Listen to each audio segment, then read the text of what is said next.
Toali kopesha ye merci. Tozali vraiment reconnaissant epai na Nzambe oyo asungi biso.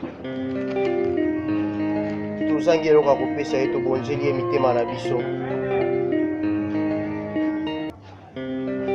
Tokokanga misu moke mpona kokumisa ye, mpona oyo nyonso asali mpona tia na biso à travers ce petit cantique. You are omnipotent, Father, my Lord. I worship your name. I give you praise, Father, cause you alone. His name is Jesus. I worship your name. I give you praise, and I worship you, Lord. Emmanuel, God is with us. I give you praise, and I worship you. I have a God who never perish, Jesus. I have a God who never perish. Oh, I have a God who never perish. Jesus Christ never perish. My Lord never perish. I have a God, hallelujah. I have a God who never perish. I have a God who never perish. Oh, I have a God who never perish. My God never perish. My Lord never perish. I have a God. Nkolo topesi yo merci mpona nyonso osali mpona biso mobu eleki mpe oza kokoma kosala na biso mobu eye. Nzambe toyebi ete lipamboli na yo eza likolo na biso.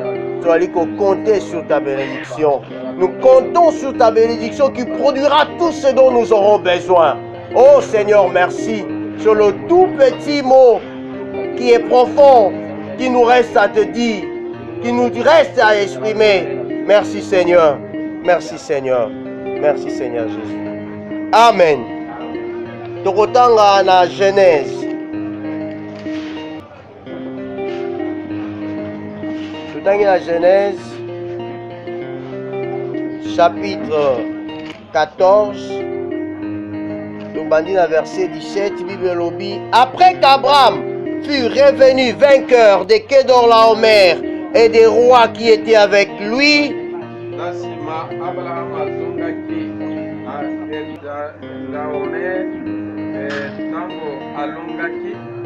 le roi de Sodome sortit à sa rencontre dans la vallée de Chavé,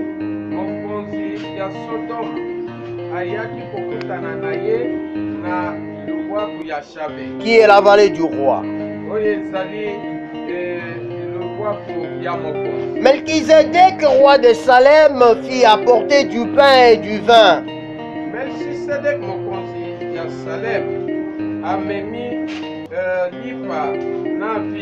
Il était sacrificateur du Dieu très haut.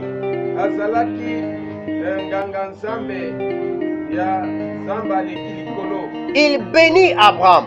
Il bénit Abraham. Il bénit Abraham. Et dit, béni soit Abraham par le Dieu très haut, maître du ciel et de la terre.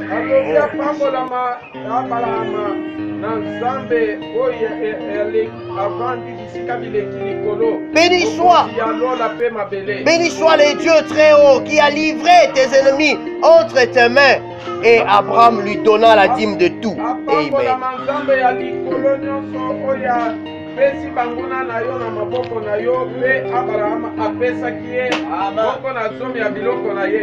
Amen. Amen. Luc chapitre 9. Luc chapitre 9.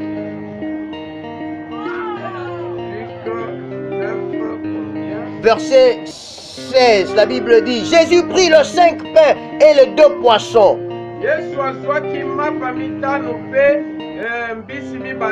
Levant les yeux vers le ciel, il les bénit, il les bénit, il les bénit.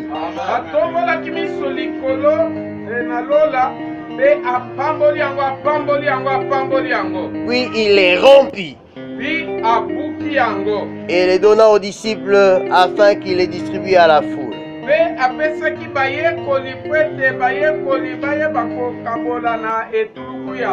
Tous mangèrent et furent rassasiés.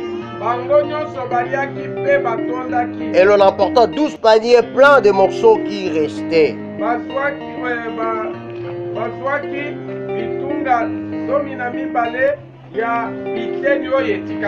Alléluia. Pour terminer, Hébreux chapitre 7. Nous voulons voir seulement l'homme qu'Abraham avait rencontré. Hébreux 7. En effet, premier verset. En effet, son Melchisedec était roi de Salem, sacrificateur du Dieu très haut.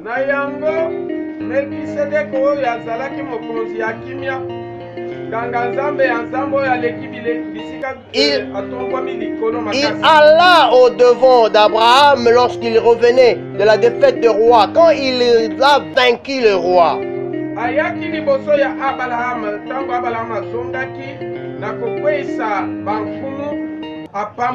Il le bénit, il le bénit, il le bénit, il bénit Abraham. Et Abraham lui donna la dîme de tout. Mais ce Melchisedec était d'abord roi de justice. D'après la signification de son nom. Ensuite, roi de Salem, c'est-à-dire roi de paix. Salem. Il est sans père, sans mère, sans généalogie. Et ça, il n'a ni des oncles ni des tantes.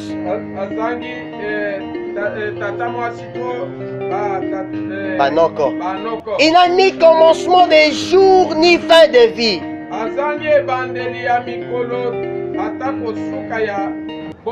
Mais il est rendu semblable au Fils de Dieu.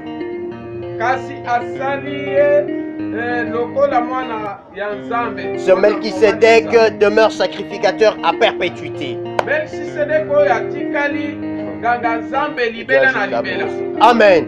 Zamba pambo liloba na ya pambo la paix to bandi to beteni ko le solution maboko. Il est le roi des rois, il est le Dieu d'amour, il est le Seigneur des seigneurs, il est le tout puissant, il est celui qui nous aime, il est celui qui nous bénit, il est celui qui nous a délivrés, il est celui qui nous a rachetés, il est celui qui nous a élevés, celui qui nous a fait par salon sa grâce, il est celui qui existe par nous, à travers nous et il agit. Merci Seigneur Jésus, merci Seigneur Jésus.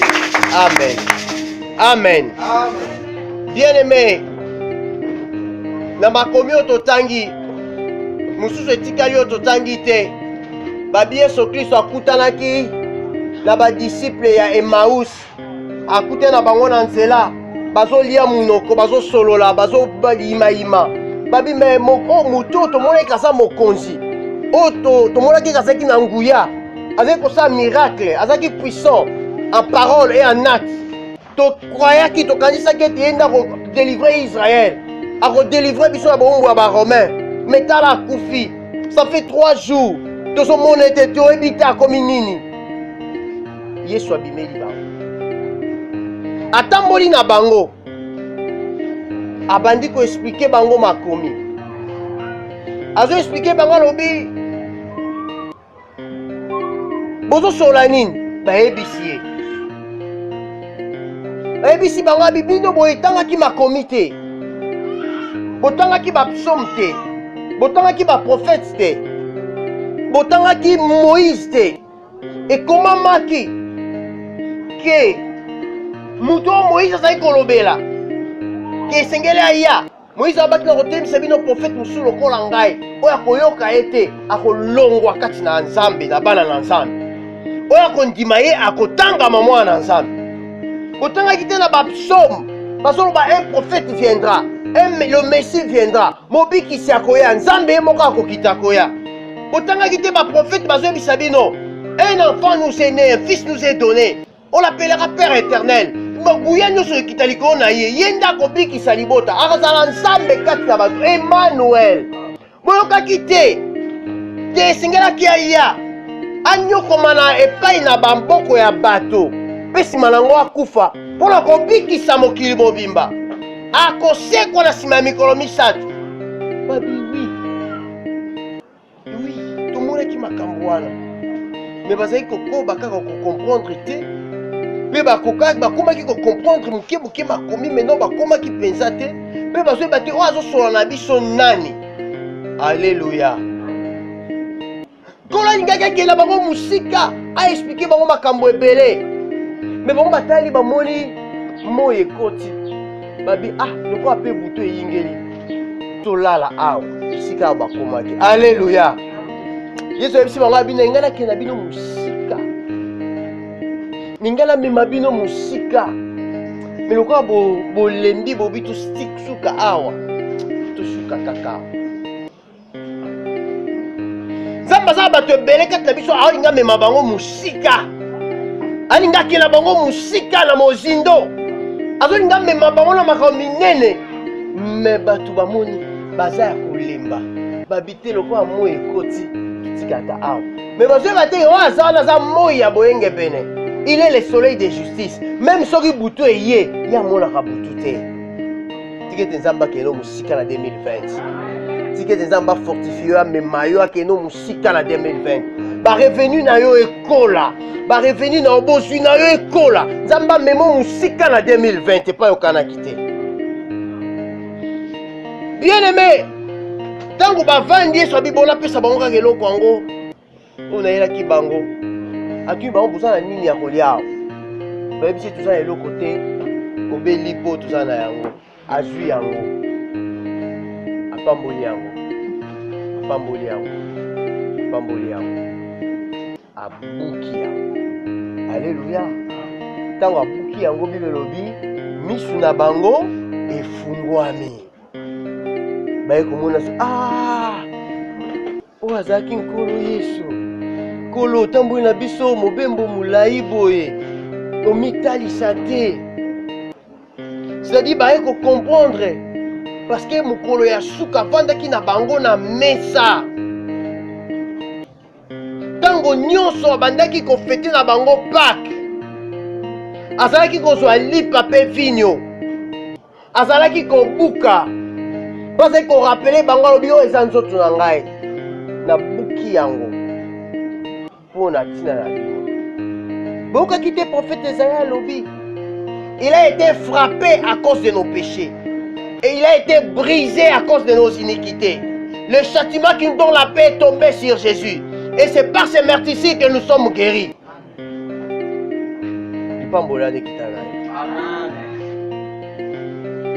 Ça dit tant que Yesu azo buka lipa. Abuki ndebo moinaye. Po ayaki komi pesa. Abi aye na bo moinaye pona komi pesa. Biso tozalaki bato na masumu. Bible lobi tous ont péché et sont privés de la gloire de Dieu. Bato nyonso basumu kati na nzela ya Adam. Pe bako komona kembo na Nzambe te. Ezali mutu moko aya. Alata lisumu wana. Azala frappé na péché wana.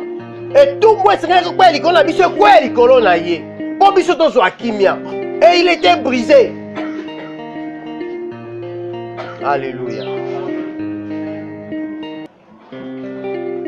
Lélo on a insisté mingi sur la bénédiction. Il bénit. Mais pour apprendre le Seigneur qui il a brisé quelque chose. L'engaki toye bayango. Bible robi l'âme qui pêche c'est celle qui mourra.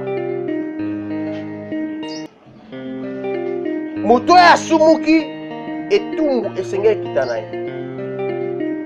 Ça c'est selon la justice de Dieu. Tout un gars Melchisedec. Quand on dit ça à combo naïe, il est Azanani. Roi roi de Salem, roi de paix, roi de justice. C'est-à-dire, qu'on a dit sa justice naïe, et c'est qu'elle a punir masumu. Mais qu'on a dit sa bolingo naïe, aza ko limbi sa masumu. Alléluia. Et comme juste, abi mutu so sumu ka etumbu yango. Matali mutu mota ko supporter etumbu wana. Ouais, tout le monde est même Mamoutou qui non la liste du moment na liwa ya mibale, c'est-à-dire liwa aussi la kate otobengi enfer lifelo. C'est pourquoi hier a comme une soto la parole faite chair abalobi il est rendu semblable au fils de Dieu. Asa Melchizedek. Asa sacrificateur. Il y a Dieu très haut. Sacrificateur. Azali kozoma sumu ya batu po ke nokotia yango na kati na mwana ya meme po nzambe abikisa libota aboma mwana ya meme. Sacrificateur azali kolata ekoto babengi tiare.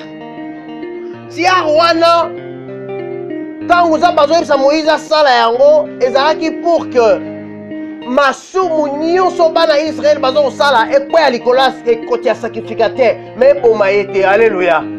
Et azui sacrificateur abi batia onction ekita likolo na ye. Onction ne protégé na mabe nyonso oyo Israël akoki kosala. Alati onction babakisi ye tiare.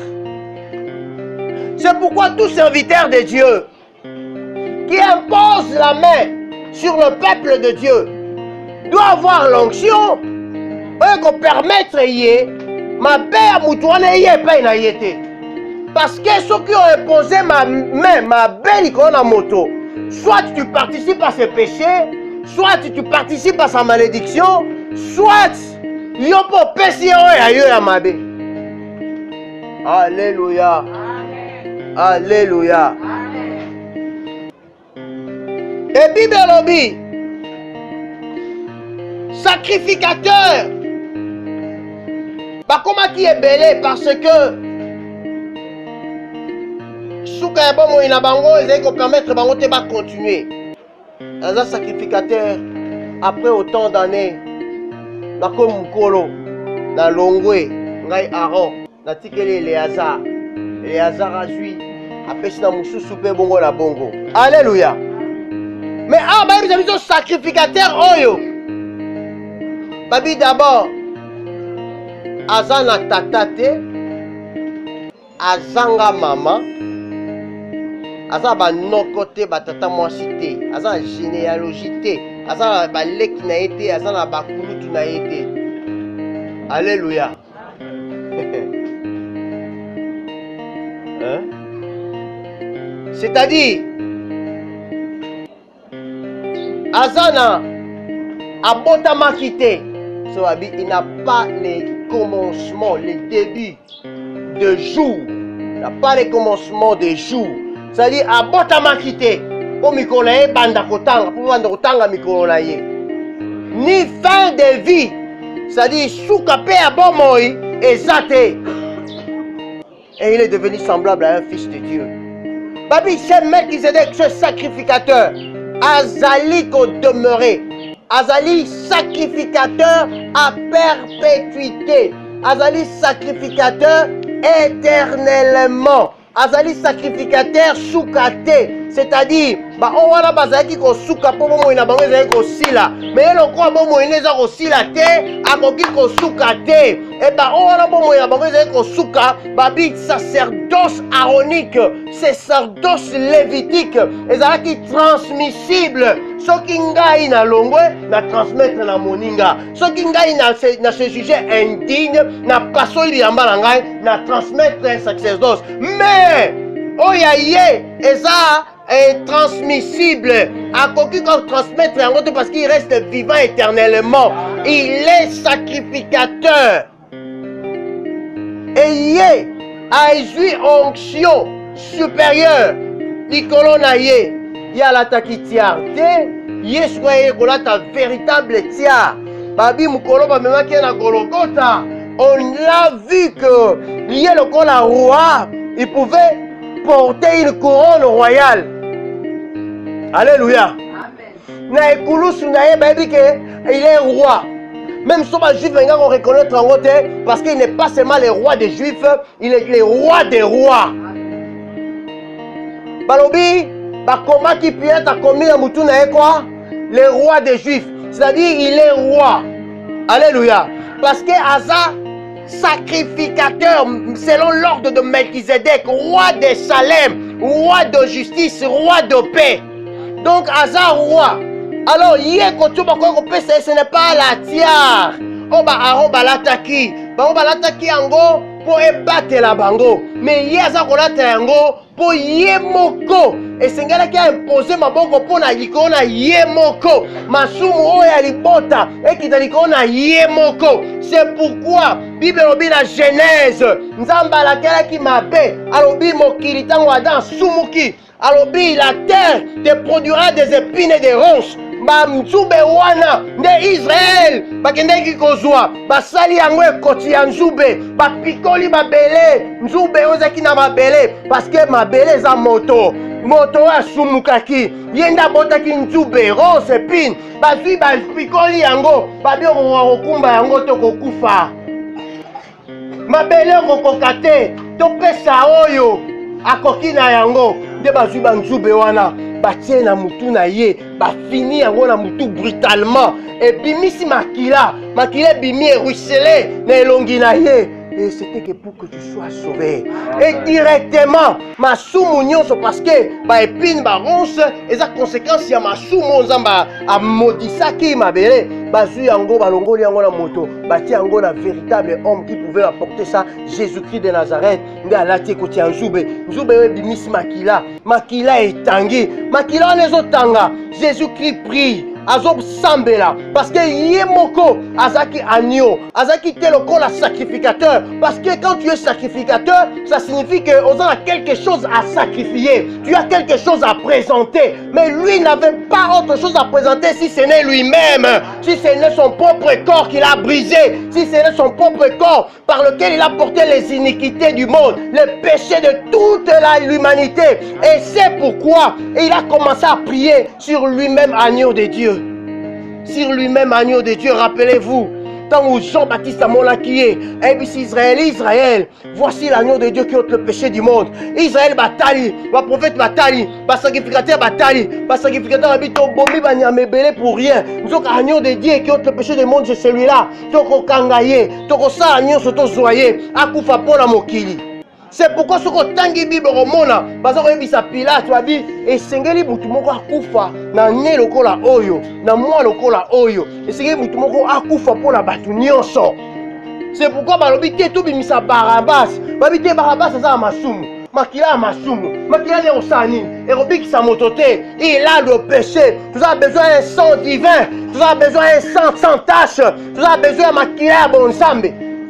C'est pourquoi babi bozwa kaka ye makila na ye yoka losambo ya Israël baboma ye makila na ye ekolela biso ekolela pe bana na biso sima. Le sang de Jésus-Christ tel que nous sommes dans l'église, nous participons à l'aspersion des sangs de Jésus-Christ. Et kitaki na mokolo wana eza kokoba kokitela biso pe kokoba kokitela bana na biso. Il est Melchizedek, le roi sacrificateur éternel, il ne meurt jamais. Makila na ye eza kokoba koloba. C'est pourquoi Bible lobi eloba ki malam koleka makila ya belle. Yesu Kristo nga telemi ebandi osambela esengelaka banda yango na motalaka na ekulusu na telemi na ekulusu abandi prière ya liboso parce que basacrificateur ntango bazali kobondela suka na bango Bible elobi bazalaki kokende na propitiatoire na kati na nzungu na lieu très saint basali aspersion 7 fois ya matanga ya makila puis base baprière na bango 7 babimi, c'est qui signifie perfection. Mais prière na bango bazali ko sa mutu moko ayebi yango te. La Bible n'a pas révélé le contenu de la prière. Il y a un souverain sacrificateur. Bible lobi Yesu Kristo na rotesa biso prière na bango. Et Yesu Kristo nga ene kulu suto babomi bala liboso, il a prononcé les 7 paroles sur la croix. Ezaki makila na ekotanga. Première parole a prononcé qui? Les Père, pardonne-leur, car ils ne savent pas ce qu'ils font. C'est ça, la prière sacerdotale. On connaît ça, ça qui peut yo, nangai, tout ça bon, tout biki sama, tout ça bon, moya seko, tout ça bénédiction de Dieu. C'est ça, Papa Limbisa Bango. Jésus-Christ est venu pour le péché d'Adam, le péché adamique. Jésus-Christ est venu pour nous sauver de ce péché. C'est ça la mission de Jésus. Dans l'assemblée, la Bible, Papa Limbisa Bango, baebito baza kosala. Bien aimé, Adam a péché, Masumune kiti banana yeti na biso lelo. Toyebi yango, le tomi kuti tozo kosala masumu. Est-ce que toyebi kote makambo bandaki? Toyebi te. Père, pardonne-les, ils ne savent pas ce qu'ils font. Baza ko langwa masanga, baza ko mela jamba, baza ko iba, baza ko finga, ko tonga, ko tiola. Est-ce que baebo baza ko sala? Ils ne savent pas ce qu'ils font. Ils sont innocents, pardonne-les, qu'ils croient au Seigneur Jésus-Christ, ils auront la vie éternelle. Moi, je donne mon corps à briser. Je donne mon corps à frapper pour qu'ils soient sauvés. Qu'ils soient sauvés. C'est ça le salut éternel que nous avons par un Dieu éternel, par un souverain sacrificateur éternel. Il nous a donné la vie éternelle. Il nous a donné la parole éternelle. Il nous a donné la vie éternelle. Acclamons très fort pour le Seigneur pour l'œuvre de la croix. Il est le Dieu de paix, le Dieu d'amour, le Seigneur de gloire. Alléluia. Bien-aimé, n'ayez pas que pas si à Moutouaki, na Genèse, Zambala Keli, Mokili Mabe, Alongoli Angwatil Kola Yesu Christo, Abuki Yesu Christo, Atangisi Makila, Bomoye Pesami. Mais maintenant, c'est ça le début de la bénédiction. C'est ça le début de la bénédiction. Bénédiction est Zateo Batu, Bazako Kanisa, Otali Moutou, Azumbongo, Azambongo Moyeke. Azako Dondwa, Dieu kanisi que c'est la bénédiction. Non, ça ce n'est pas la bénédiction. Alléluia. Ça ce n'est pas la bénédiction. La bénédiction, yango tozoinga tolobela sikoyo. Pour ceux qui bénédiction de batomokili, baza suna pour ça lukanzambe te parce qu'ils en ont eu. Alléluia. Bible yebisi biso Abraham. Quand vous en bazo bengaye, Abraham azaki na biloko. Alléluia. Abraham azaki déjà na biloko. Zaki na bibwele, zaki na bakate, zaki na biloko, na ba serviteur. Bien que Nzamba multiplie ki yango, mais azaki nango déjà. Mokile lula ki épée. Alléluia. Maintenant Nzamba bengi Abraham. ABC Abraham, dans Genèse chapitre 12, verset 3. À Pambolier. A dit Abraham, nazo pambola yo. Comme Abraham signifie père d'élévation. Abi nabakisi na Abraham. Okomi Abraham, père de multitudes. C'est-à-dire, multitude déjà ya biloko te, mais multitude déjà ya postérité. C'est-à-dire okobota kitani moko oya kokoma ebele. Ezaki likambo ya lobiko, likambo ya lipamboli. Alléluia. On n'a pas de temps pour entrer dans les détails. Voilà. Ma pambolier, ebisie, namo ebo baraka. Ils ont encore la soili, mais ils ont soilité, ils ont épaule. Amen. Et Nikoloba, il lui a donné le pouvoir divin de multiplication, pouvoir divin de multiplication et de prospérité. Alléluia. À pambolier. Abi okomi source ya bénédiction. Mutu oyo akopambola yo source wana epambolier. C'est-à-dire aza lokola océan. Océan soki obwaki eloko, océan kozongisela yo eloko wana. Océan aza na posa eloko te. Asi ya mikokela aza na posa eloko te. Bao bayebi océan bayebi. Alléluia. Soko yé na mouchoir net na zango boy na boaki na océan. C'est là quelques minutes bakobalola yango après bakozongisela yango sai bakobwaka yango koumela na océan te. Océan kotsaka so eloko kati na ete. Bakobwaka yango libanda. Ce qui veut dire soki yo yé oye na malédiction au maudit océan. Océan kozongisela yo malédiction na yo. Soki oye na bénédiction au bénir océan. Océan, vous avez la bénédiction na yo. C'est ça Abraham. eza Abraham na ye na bana na ye na nkitani na ye. C'est-à-dire, si tu es fils d'Abraham, si tu es fille d'Abraham, oza lokola océan, oyo mutu akolobela yo, yango wana ekozongela ye. Parce que yo oza déjà plein. Oya pamboli yo asa pamboli yo. Oza plein, oza sous besoin eloko mususu te. Parce que la bénédiction de Dieu te suffit. Oya ko bénir yo, sa même bénédiction les zongeli ye. Oya ko pambola yo, c'est ça. Et oya ko maudire yo, même malédiction les zongeli ye. C'est ça la bénédiction. Nzamba pamboli Abraham. Mais Abraham abandi bobembo, atamboli, akomi esika songolo. Yo kangai malam. Abraham akomi esika songolo. Bakangi ndeko na ye Lot. Barua ya nguya oyo bazalaki kotondwa, babotoli biloko na ye, bakomisi ye esclave. Abraham akonsulte Nzambe. Nzambe ayebisi ye zwa bato oyo baza na ndako na yo. Nde momoi bitumba oyo toza nango bitumba ya église. Tobunda na bato mosusu to tobunda kaka na biso. Loba bitumba ya église bobunda na nga. Kaka na yo, bitumba ya église tobunda kaka na yo. Abraham ayebisi abizwa bato baguerrier oyo baza kati na ndako na yo, oyo babotami na ndako na yo. Biso toza bana ya Nzambe tobotami kati na ndako ya Nzambe. Bitumba ya église biso bato kobunda yango. Alléluia. Loba bitumba ya église ngam na kobunda yango. Banyongo ya église ngam na kofuta yango. Nzamba pambola yo.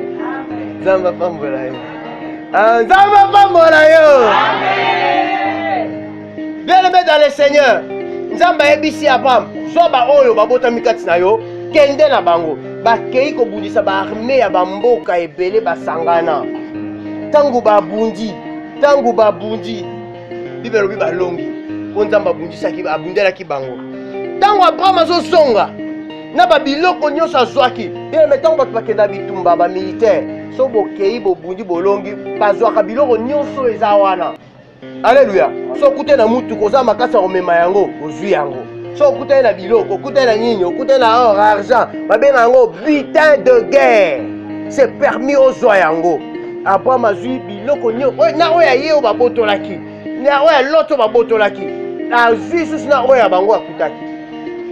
Abraham aye nango akomi na vallée ya Chavé. Tant comme na vallée ya Chavé, amoi mutu moko azoya. Mutu wana ye. Babi mutu wana bamona kota botama te. Mutu wana bamona tata na ete bamona mama na ete. Mutu wana bamona noko na bango te tata mwasi te. Papa leki te. Papa kulutu te. Basi bamona leki na ete bamona pe ya na ete. Mutu wana ye. Akutana na Abraham. Bien aimé. Yebaka mutu wana zoyebisa yo. C'est la parole de Dieu. Bible au commencement était la parole. La parole était avec Dieu, la parole était Dieu. C'est la parole de Dieu. Tata na azate, maman na ye azate. Mais la parole fait chair. Et comme il m'a souligné, et comme il m'a ensemble, est devenu semblable à un fils de Dieu. C'est Jésus-Christ de Nazareth. Ouais, ben gango, tozana na makambo oyo et yaki avant côté c'est biso makambo yokoya. Alléluia. Alors kuna eza kokota biso na théophanie na makambo ebele. C'est-à-dire Nzambe ndenge nini se manifestaki na Ancien Testament na nzoto ya bomoto. La théophanie. Et Bible ezako yebisa biso mutu wana ye parce que Bible lobi ne peut bénir que celui qui est supérieur. C'est le supérieur qui bénit l'inférieur. Le col Abraham azaki tata. Azana mutu moko te o korek ko bénir ye aza likolo na ye. Yende aza tata ozamba pona kalobi à partir de toi je susciterai une postérité. Yo Abraham ko pambola ba postérité na yo pe bango ba pambola. C'est comme ça qu'Abraham a tiré pambola na Isaac, Isaac a tiré na Jacob qui est Israël. O eza biso lelo. Alléluia. Na molimo. Alors Bible lobi Melchizedek aye. Abi Abraham. Oh Zawana. Ezayote. Ezali le Dieu très haut. nda sali ke osala oyo sali ozwa oyo ozwi okoma oyo oza na ye pour confirmer lipamboli o nzamba ayebisaki yo ntango abengaki yo.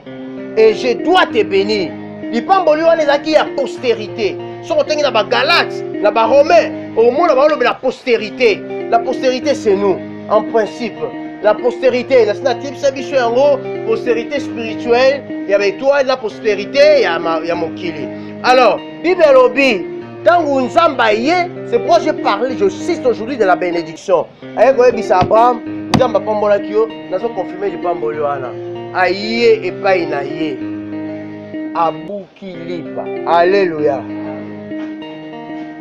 Abuki lipa. Abraham était sauvé. C'est pourquoi Jésus-Christ a dit que Bayuda avait Abraham avait vu mon jour, avait désiré voir mon jour et il avait vu, il s'était réjoui. On va dire ah, vous êtes à 50 ans tout Abraham a monaka mokolo na yo, amona mokolo na ye. Tant bakutana kina Melkisedek. Melkisedek a ye abuki lipa. Ye aliaki lipa wana liboso na biso. Alléluia. Abuki lipa. C'est-à-dire Christ s'est brisé liboso na Abraham. Bon moi oyo ezaki kati na lipa. Oyo ezaki nzoto na ye. Elongwe ekoti kati na Abraham. Miso ya Abraham efungwami. Azwi vino apesi ye. Vous comprenez? Tant total ebisi bino lisolo ya Emmaüs, tant bazobuka lipa, miso ezosala nini? Ezofungwama. Ezo comprendre que ah oyo aza nani? Oyo aza Yesu. Oyo aza mokonzi. Oyo aza nkolo na ngai. Oyo aleki ngai. Il est supérieur. Il mérite de me bénir. Je mérite de recevoir sa bénédiction. Alléluia. C'est pourquoi Abraham tant amoni ye, Abraham alke alie lipa, ameli vino, miso fungwami. Bon moye koti azui pour confirmer lipamboli Abraham ake kozwa ba dîme de tout. On a dit azui ba dîme de tout aye nango aye kopesa ye. Les dîmes de tout signifie ba dîme ba soulier oyo azwaki, ba dîme ya ba veste oyo azwaki, ba dîme ya ba pantalon azwaki, ba dîme ya ba or, ya cuivre, ya argent, ya diamant, ya chrysolite, ya topaz, ya zinefi, nyonso apesi. Et Bible lobi Melkisedek asali nini apamboli. Loba Melkisedek apamboli. Loba Melkisedek apamboli. Apamboli au nom de Dieu très haut. Alléluia. Apamboli au nom de Dieu très haut, le maître du ciel et de la terre. Muto alongisa ye banguna na ye. Bien-aimé, n'engina yebisa yo que atozaka na muto a bien. Ata bato so bayebi yete yo otumolaka batu te. Ata bato bayebi que yo za mutu malamu, c'est vrai. Soki bakuti yo na likambo na mutu, eza mutu wana mutu abandaki yo. Eza yo te. So bakuti yo na likambo en tout cas, eza bango nde mutu baza mabe. Eza yo te. Mais malgré koza ndenge wana, eza na banguna o batelema mpona kobundisa yo sans cause. Ofingi bango te, osali bango eloko te, batelema mpona kobundisa yo. E yango wana nzambe aza koloba ete banguna na yo nyonso wana bato nyonso balingi yo sepela te. Mosali na nzambe ayembeli biso loyembo abi moto ya motema mabe, moto ya motema mabe amoni babali mwana na yo ya mwasi ye alingi ayeba nango abali ye. Ntango atala moni ete moto ya malonga nde abali ye, bongo aye pene na litoi na ye ayebisi ye papa soki oye okuti na mboka batungaka te, okobala kaka boye kaka aveglema bato bazalaki na mboka te. Po eloko oyo obali oyebi yango, oyo eloko oyo babengaka na libala eutapona babengaka na libala yango nde oyo koloko osali eloko te, osali eloko te. Mwana yo pa sali eloko te, mais amisali kaka monguna eza ye te. O Yesu asambelaka lobi Père, ils ne savent pas ce qu'ils font. Baza utilisé par l'ennemi. L'ennemi est méchant, le diable est méchant. Aza ko utiliser batu ya nzambe. Alléluia. Alléluia. Aza ko utiliser batu na nzambe pour tia ba confiance na nzambe. C'est pour nzambe azo batu sambela pour basumuki baye. Nzambe ayebi ke za bango te. ezali Satana. Et Bible lobi Abba Melchizedek apamboli alobi eloko ya liboso nde na brisaki lipa wana na brise benemi na yo. Benemi na yo baza brise. Soki mutu alingi akoma brise, so mutu alingi azala anyefulama, banyefula ye, balingi banyata ye, babuka ye, akoma enemi na yo. Nazoyebisa nani? Oza wapi? Oza wapi? Oyo obima maboko pamba, oyo osonga ndenge oyaki. Na biso soki mutu alingi ba écrasé ye, so mutu alingi azala écrasé, anéanti, akoma enemi na yo. Tangu kolo abuki, Melchizedek abuki lipa, ayebisa lobi, béni soit le Dieu très haut. Apamboli Abraham, pe apamboli Nzambe. Alléluia. Kanga yango, il bénit Abraham. Oh, il est béni. Il bénit Abraham, mais il bénit le Dieu très haut. Tikete Nzambe apambola mapo abuki bangola na yo. Amen. Biso za aposa osa mutu mabe te. Nga za océan. Loba nga za océan. Nga za océan. Yo moko nzoko ngomi lukala mabe etali yo. Obwaki libanga ekozongela yo. Obwaki mbeli ekozongela yo. Obwaki kisi ekozongela yo. Obwaki mbasu ekozongela yo. Obwaki boloki ekozongela yo. Obwaki lipamboli opambolami. Obwaki lipamboli opambolami. Au nom du Dieu très haut, le maître du ciel et de la terre, il y a un maître à l'ikolo penase, Moussou Azate. Apamboli Abraham. Apamboli Abraham. Aebisi Abraham apambolama. Abraham a vu moko ya zomi a pesi. Bien-aimé, le secret de la bénédiction réside dans le donner. Le secret de la bénédiction réside dans le donner. Et les données commencent par la dîme. Ceux qui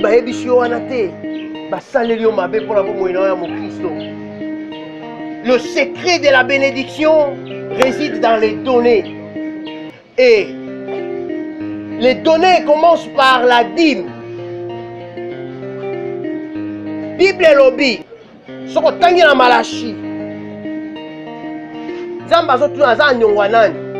Ayebisa nga la futa. Nana nyongwa nani? Kasi na yebisa bino. Pe na kobaka koyebisa bino ke Nzambe alia mutoki ya mutu te. Eloko nyonso osalela ye. Ezala en terme de prière.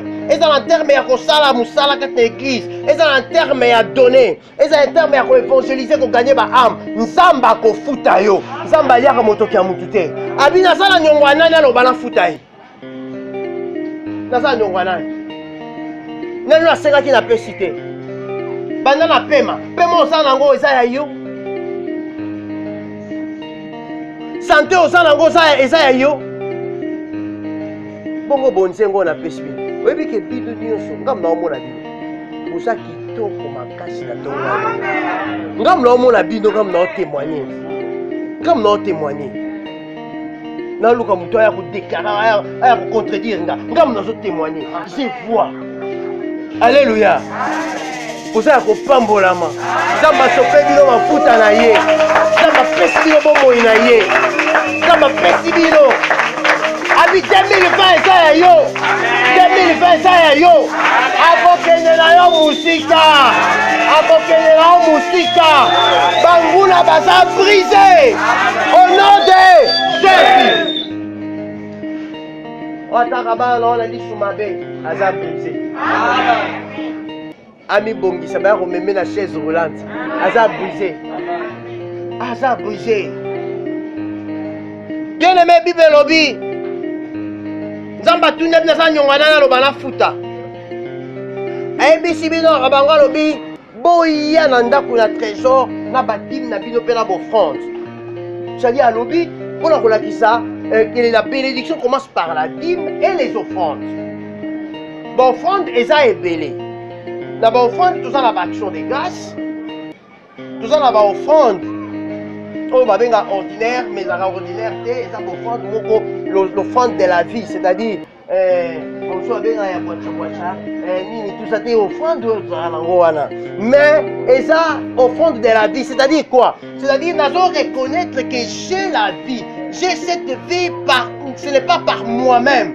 Et ça, on a pesinga yango. La reconnaissance wana. Donc on a ça kobika na eli offrande. En principe yango ezaka makasi koleka ba offrande nyonso parce que yango ndezo garder vie na yo. Quand tu donnes, tu te donnes. Offrande. Soko pesi omi pesi nde yo epai na nzambe. Po nzamba batela yo, po nzamba sunga yo, po nzamba kuzwa le roi mwana ye, po nzamba tia na katikati ya mipende na ye. Muto ya kozwa yo wana te. C'est ça l'offrande. Oto yaka nango mikro sto yaka kotia. En principe yango ezaka incalculable. Nako koya na offrande oyo eleki 10 oyo napesaka. Nako ko gagner $1000, 10 eza $100, mais nako koya na offrande ya $500. Po mo isouffle oyo basombaka te. Et puis eza na ba offrande muso babengaka ba collecte. Ya collecte ezaka soit pour kosala likambo moko na église to kosalisa bato soit kosalisa bamakambo songolo pakala ya babengi ba collecte. Et puis eza na ba don, c'est-à-dire don eza yo moko vandi bolobi te ndenge na sa eloko moko neti ndeko ayaki na kiti oyo aye nango bapesi so eza don ndenge nzambe apambola ye mpo na yango. Alleluya. Ndeko oyo aye apesi biso mai oyo eza don. Ndeko oyo apesi biso chair oyo eza don. Hein? La maman existe, que Dieu continue à la bénir. Je regarde au Seigneur. Ben, bande qui va télé, allez, il prise. Alléluia. Mettez encore les ceux qui sont en propre. C'est son histoire. Mouton précipitation. C'est pas né comme ma babli, mais la putain m'y peine. Comme ma babli, m'y peine. Mais elle est sur le loco. Alléluia. Donc il y a des choses. Ce sont des offrandes. On les attend. Des offrandes volontaires. Et ça tombe. Et ça appelle la offrande. Autopédi au monde. C'est-à-dire que tu as offrande pour la bateau dans la passe. Parce que tu as tu as opé sabango. Tu as bateau dans la prison. Bateau dans l'hôpital. Et puis ça a biso été. Na bambongo na biso zakanango.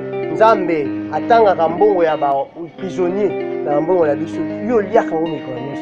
Mikonos zo mbongo bindo tangi bambongo na ngapi. Bambongo na ngai. Autant changer au kaboli au côté il y a des prisonniers dans la kati, il y a des malades, il y a des hospitalisés dans la kati. Yo union so boli. Zamba ibake.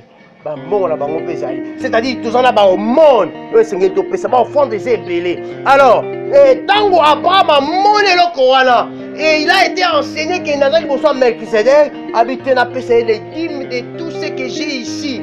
On a mérité les pamboli nangai. Et Bible sur le battant la Malachi. Abiso ki nzambe, soki opesi dim na yo. Soki opesa ka dim na yo régulièrement. Nzambe abandi ko bundela yo, bomo ya butu pe modi, tumba ya butu pe modi. Nzambe azo bundela yo. Ako bundela banguna na yo, ba yaka ko menacer misala na yo.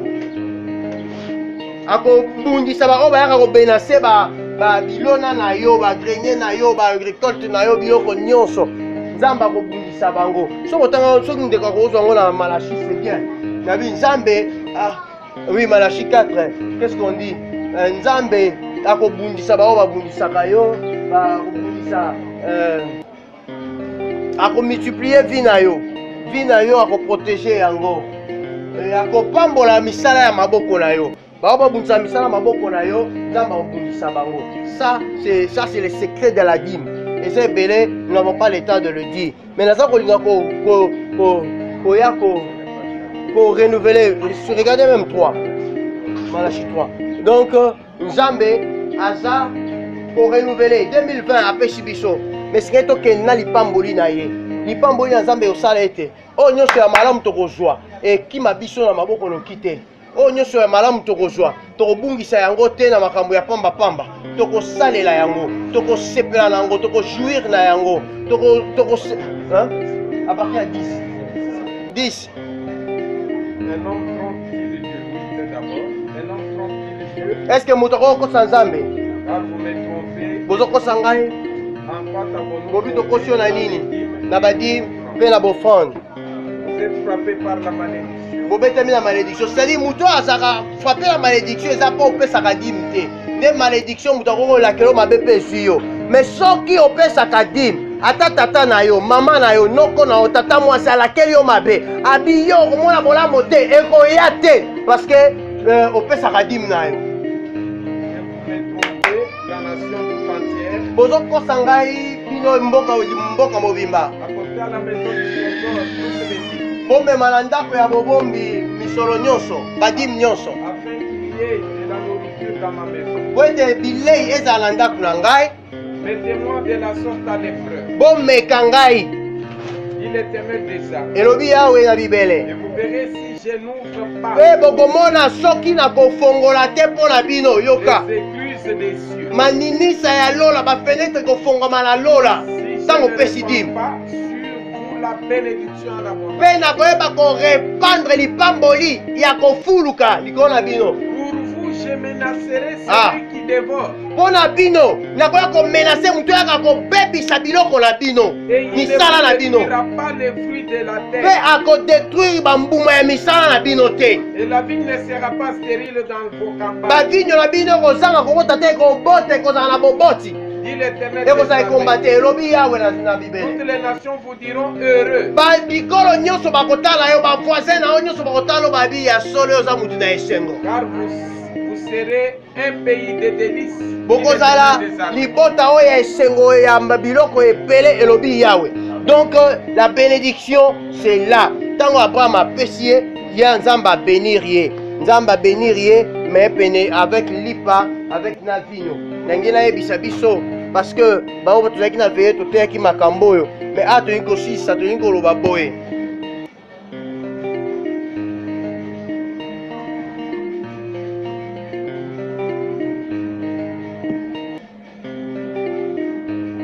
Mpona Yesu Kristo aye mpona kopambola biso, aye mpo ete bénédiction ya Abraham ekita likolo na biso. Totangi yango na Genèse, totangi yango pai aza kobuka lipa mpona kolesa bato ebele. Tolobaki yango Yesu ntango aye abukaki balimiti ya bomoi na biso. Sadi ntango ayaki na lipa, asengi lipa mpo alesa bato. Bato baza comprendre Yesu te. Yesu c'est le Moïse qui devait venir. Moïse qui devait venir a fait quoi? Moïse oyo ayaki d'abord liboso asalaki nini? Moïse ayaki na nzete.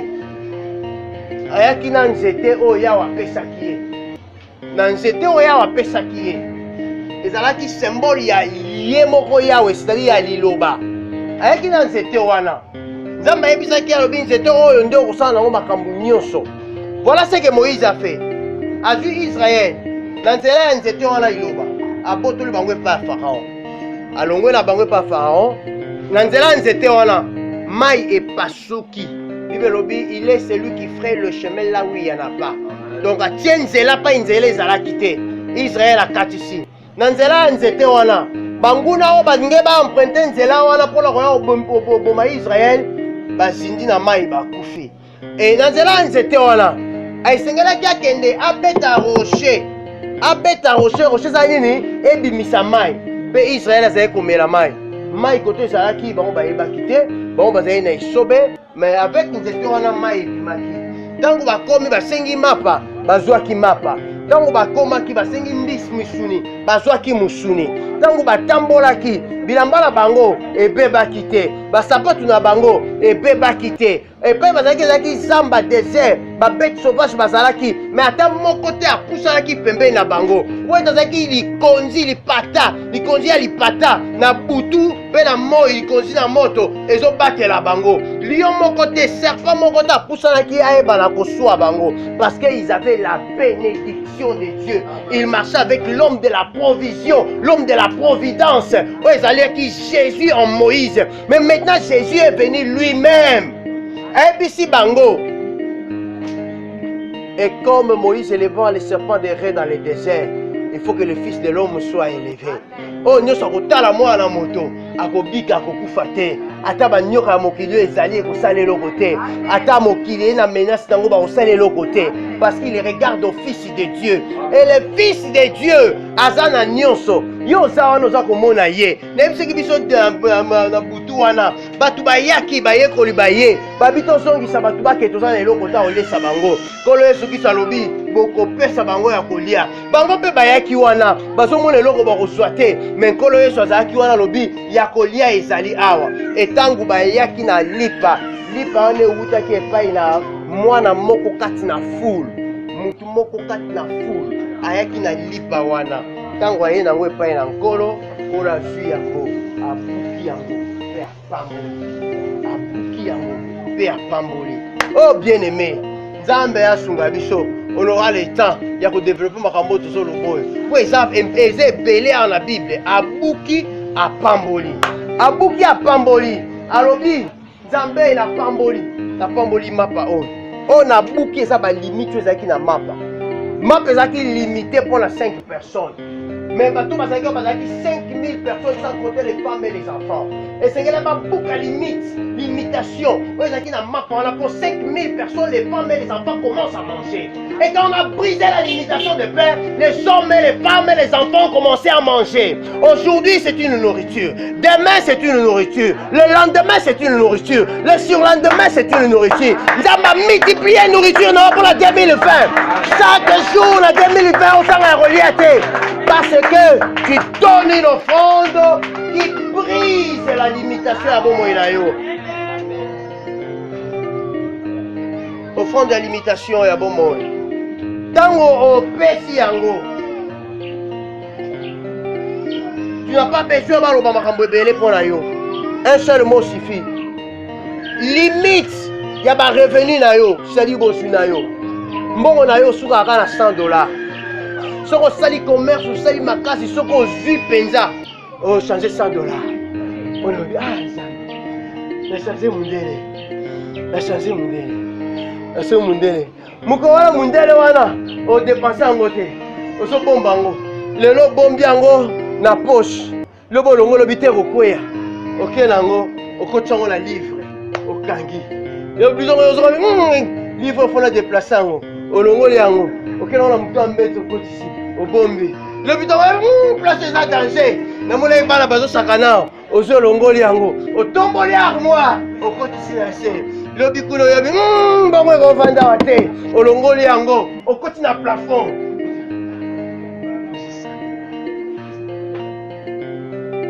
osuka mingi wana ta mosu osuka na $500 ta mosu osuka na $1000 mais il faut Nzamba briser limite wana pas bato babaki na yo so pe famille so pe nani babi ya kosuka na $1000 donc les $1000 te il faut ba limite on les a la briser faut ba limite on les a la briser Nzambe akitali pamboli na yo la puissance de la bénédiction de Dieu brise les jougs, ôte les fardeaux. Ça vient avec l'onction du Saint-Esprit. Elle lui dit l'onction du Saint-Esprit, quand il vient, il brise les jougs et ôte les fardeaux. Si vous avez un joug, un fardeau, et que vous allez briser. Nkolo Yesu Kristo, tout le monde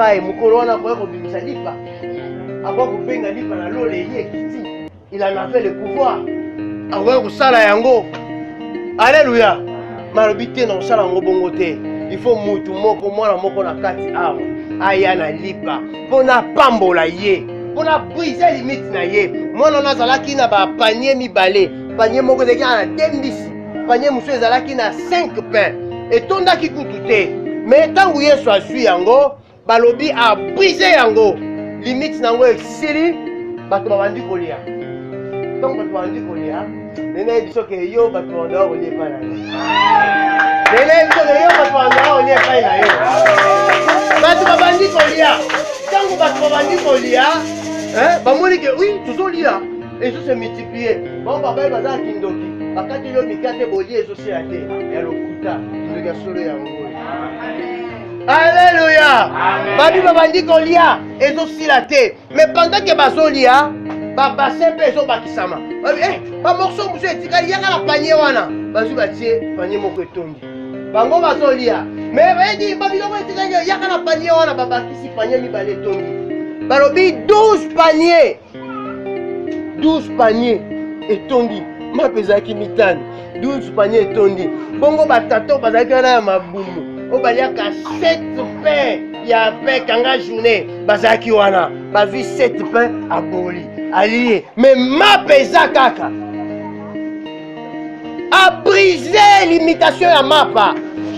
Bien aimé. Yesu aye lelo na tonga lelo a brisé ba limite ya mbongo la yo. Ah, c'est yango même so salaire na ba tchaki za kitongi. Akokomisa mo mula yo nom de Jésus-Christ. 2020 ba salaire sont mata. 2020 ba salaire est mata. Au nom de Jésus. Amen. Mais quand la talaire bino il faut moi na moko luwa kuna ya la lipa. Na brisé limite ya bomo ila ye. Quand mutatia yango, quand mutatia que non donné il vous sera donné. Mais si quand ezaka, ne loko moko to salaka généralement, mais ezala loko to salaka sur la révélation de Dieu, sur la parole de Dieu. Mikolo nyonso Pierre azali kobwaka monyama. Nzamba lobi mutu nyonso sa musala sa nini azwa. Azobwaka monyama azozwa. Mais mukolo na bwaki azuite. Mais Yesu aye kaka na mukolo wana. Kaka na tango wana, après avoir affouillé ma nyonso, ebisi epusana pe bwaka monyama. Mais avant ebisi epusana bi pesanga boîte na yo, na mata na salela yango, na utiliser yango. Pierre abizwa salela. Azwa salela. Mais so abi aliaka motoki ya mutu te. Boîte wana eza yete. Abidi yaka, bozaki banda mutu, abi toza banda butu. Kolo, naza pêcheur mwana balobi. Naza molobi mwana balobi. Mais naebi mayo na lobi butu mobimba. Kola bikusa kwa Kolo. En réalité, ceux qui m'ont dit ça, ceux qui t'attendent en face. Ceux qui chef du quartier, mais sur ta parole, je jette le filet. À Poussani, à Boaki Monyama. Parce que ça, c'est sur la révélation. C'est vrai, tout ça, qu'on a vu sur ma camonioso. Tout le bakelo côté. Tout c'est vrai, tout ça, qu'on a rappelé, tout ça, rappelé mon fan. Tout le bakelo côté. Faut te dire que ce qu'on pêche sur le pambola. Nous savons cela. Mais ça, c'est sur la révélation de Dieu. Pour que 2020, même si tu peux se rendre à Malongate, mais les pambola, ça peut s'aligner. Et il y a du bon la mission. Et d'ailleurs, et là, on dit, nous, on rose à l'angoto, et sans mais ils à Malongate, ils sont alléluia. Exact. C'est pourquoi ils sont télémaki. ABC Batou. Abi au moins batato ba na biloko minemba suka minenya ba ko cha. Ba tie lo côté. Mais moi so ya tie lo besoin moi so na ba pièce ni balé. Parce que yango ndika mon Dieu na prier. Aye na yango et puis yeso sa ni a tu yango a dit ouais au moins so a fait pauvreté na ye. Toujours ko linga le na tongo le tu la pauvreté na c'est pas là. Abuka yango après ça c'est pas. Zaba pambola. Amen. Tu vas kosola awa na bona mata kotea. Pasteur a dit mais non ton foutu nda kotea. Ngabi mais non. Aujourd'hui d'abord abanda et ngabi kotea. Ngabi ah oui. Parce que j'ai senti une charge il faut la si ça m'a rambo la zaki na ngo pour voir. Abi kotea. Mais oui dit que tout ton foutu mbongo ni kotea. Ngabi c'est vrai. Mais je suis venu parler sur la bénédiction. Sur la bénédiction. Alors, nous avons profité de la bénédiction et quitta na bomo ya mutu oyo aza pour comprendre la révélation de Dieu. Na tongo ya lelo. Mais je me suis dit, c'est vrai. Ça me soit été le banaye pambola. Mais batu nyoso ba pambola ndenge mon côté. Alléluia. Tout le monde sera béni, mais tout le monde ne sera pas béni de la même manière. La vie est que mon avis. Adé Sangabi papa, pasteur, pour la nini, batina mokili, bamusu bazo souffrir, bamusu baza bien, baro koto baza na ébélé, bamusu baza mokie makasi, baro baza nini, vraiment, ça m'a beaucoup salaté, bino koteka bosa bata droit de l'homme, beaucoup ça bino kolobela rango, égalité des chances, égalité de ceci cela, égalité vraiment ils ont mon anaté, l'église peleke belé, mais égalité ils ont mon anaté. Na bisenga bindeko. Na makanisi na nzambe na kati na mokili na batu égalité ikeleke égalité ah oui papa égalité ikeleke ngabi ikeleke donc nzambe ndenge aya wana kokanisa te ke ngolu asaleli tata oyo yango akoya kosalela nga asaleli kaka ye. Alleluya.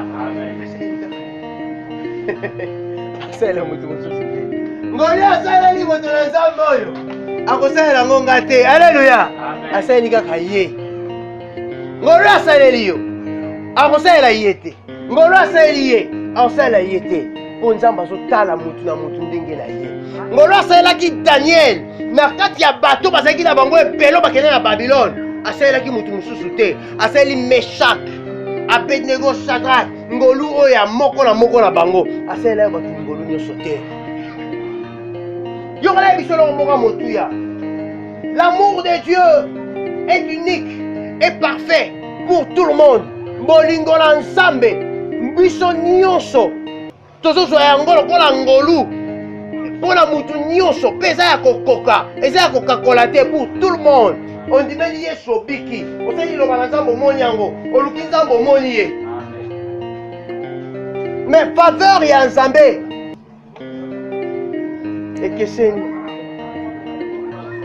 ekeseni nzambe asalelaka bato grâce ndenge moko te.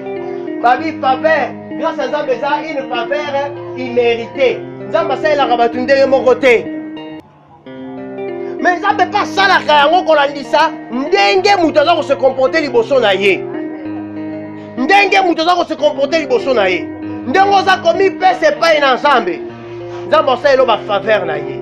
ndenge oza kosalela ye nzambe akosalela bafaveur na ye. ndenge oza koobéir na commandement sur le physique, ce qui est physique à faire. C'est-à-dire, dans balobi, tombola maboko to sambela. Baro baso tombola maboko, il bénéficie de la faveur de Dieu. Parce qu'on a recommandé tout tombola maboko. So babi fukama to sambela. Baro baso, c'est-à-dire on va mouvement tout ça dans zoto, on aura le temps d'en parler. Ba mouvement tout ça dans zoto et adora ensemble. Et ça ko kumisa ensemble. Ko betela maboko, ko fukama, ko tombola maboko ko senga. Ça signifie beaucoup de choses. So ko sala yango, zo déclencher ba faveur moko. Mais il y a un temps yo moko ko sala yango, mais il y a un temps ba tsengi bino na modérateur poussé par l'esprit. Azo diriger bino lobi tombola maboko. Tombola maboko. Si tu sois tomboli attendre biso verset. Abi j'aimerais que tous les hommes lèvent les mains puis en tout lieu et glorifient tombola maboko.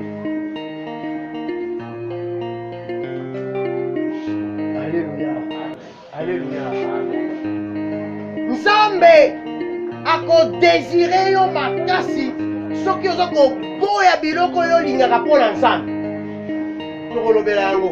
Oyebi Daniel, il a reçu une faveur extraordinaire ya nzambe. Pourquoi? Parce que bapesaki ye babiloko ya kolia ya kitoko. Mokonzi abongisaki biloko bango esengeleli balia ya bien misuni bavin banini. Des choses désirables par les hommes. Biloko bato balulaka lia. Abinali ata shawarma. Abinali hamburger. Biloko wana bato bazolinga balia wana. Musuni. Soki ngai na boyi yango. Nandimi kolia ndunda. Mpona nkolo. Je tire une faveur imméritée de la part de Dieu.